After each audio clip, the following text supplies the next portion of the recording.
Greetings, comrades, friends, fellow travellers, and so on and so forth. I'm Red Fenian Punk. Well, no particular reason for this, but just burning some old mouldy clothes I found building up, piled up, and gathering mildew. So rather than just dump them in the bin, I thought I'd be a bit more ceremonious about it and burn it with a bit of old rubbish, as you do, you know. This time, just a few days ago, this time last year, I burned an old jacket which I had to say goodbye to for the same reason. So I thought I'd do it again this year. Well, I just happened to find some old mouldy clothes, as you do. In my head I'm actually burning fascists, because anyone who's been watching the news, or even those who haven't been watching the news, will see that people are trying to protest to support Palestine.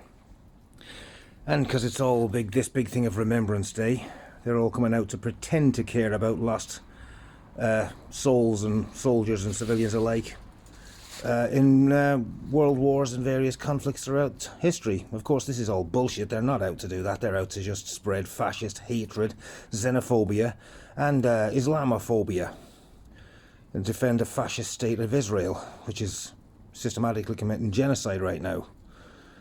So, yeah, as usual, these bastards decided to kick up a fuss, start a riot, and harass the coppers. So the coppers, of course, and Suella Braverman's going to use that as an excuse to clamp down on protests. What they really mean is they'll clamp down on the most extreme and violent right-wing protests, but the rest of the time it'll be anything left of Suella Braverman. And she's as far right as it gets, as we all know. She's tried to ban Palestinian flags. She's tried to ban the slogan "From the river to the sea" as a hate speech and an anti-Semitic slur. She's tried to conflate the Palestinian flag with a Nazi swastika, as if they're both some kind of anti-Semitic hate flags. Talk about dishonesty and disingenuous conflation. I mean, you can't make this shit up. It's so ridiculous. But anyway, I don't do November the 5th, so on November the 11th I'm burning, metaphorical effigies of that fucking thing. And these fucking bastards. I won't burn poppies, even though I won't fucking wear one. I'm a member of the Irish diaspora. I'm also a Marxist-Leninist Irish Republican, borderline Maoist even. And I'm not going to commemorate the British Legion. I will nod my hat to people who've died needlessly in these goddamn awful wars. And if people choose to wear a poppy, I'm not going to give them shit about it. I'll just say, well, I respect your intentions, but I wouldn't wear the red one myself. But hey, without trying to sound like a fucking liberal, I'm not going to just sit there and abuse somebody because they're trying to pay homage to a dead relative who died in a bloody war. Most of the time, they probably think as little of the fucking military establishment as I do. But anyway, I'm going on way too long now. This video's getting longer than I thought it was going to be. Isn't that grand? More content for me to put up, because you probably recently found out as well, I don't know, anyone who's been following me on TikTok will have noticed that I've been banned from there. So, well, fortunately YouTube don't ban your videos quite so willingly as TikTok do. Not that that's saying much. And there's always plenty of time for them to start banning me on here as well, but hey. So on this supposedly Remembrance Day, I'm going to remember the poor bastards that died, the civilian deaths, the victims of the bombs such as Nagasaki and Hiroshima, which they tried to make out were necessary evils. They weren't.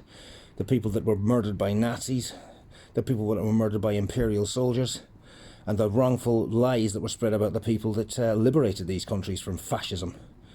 Partisans, Red Army, there's too many factions and people to name here, but to all of them I commemorate yous lot. I commemorate the people that said, no, I will not go and fight in your fucking inter-imperialist wars, be they again in 1914 to 18, between Britain and France on the one side, and Germany, Turkey, Austro-Hungarian on the Austro-Hungarian Empire on the other side. By the same token, the people are not going to cheerlead NATO under this pretense of Ukrainian independence that we see now, waving yellow and blue flags, the same flag worn by and waved by Stepan Bandera supporters when they were massacring Jewish people, Polish people, and Roma people in the Second World War. By the same token, I'm not going to sit here cheerleading fucking Vladimir Putin and waving Russian tricolours, which is the pre-revolutionary Russian imperial flag. So if you call yourself a fucking communist and you're waving that flag, go fuck yourself. You're just a crypto-fascist. Anyway, I think I've covered a lot of topics here, haven't I? So, I'm just enjoying this wee fire. I've deliberately left it later than November the 5th because fuck bonfire night. Why should I celebrate the burning or the killing or the execution of a man who tried to blow up the Houses of Parliament and destroy a British imperialist system? Fuck that. The old saying, Guy Fawkes was one of the few men who entered the Houses of Parliament with good intentions. Kinda true. So anyway, I've been rattling on here now for 5 minutes. This fire's still burning away and I'm not going to bore you anymore with any shite of mine, so I'll just leave you with this gloriously beautiful burning glow of some decomposing clothes and some old junk. I'm Red Fenian Punk. Some people call me Neil or some people call me Niall. But either way, it doesn't really matter. I'm still known as a Red Fenian bastard. Chucky Arlaw, Saoirse go Joe, agus slán go fóil, ma chamrádaí agus ma chuirde. Slán go fóil.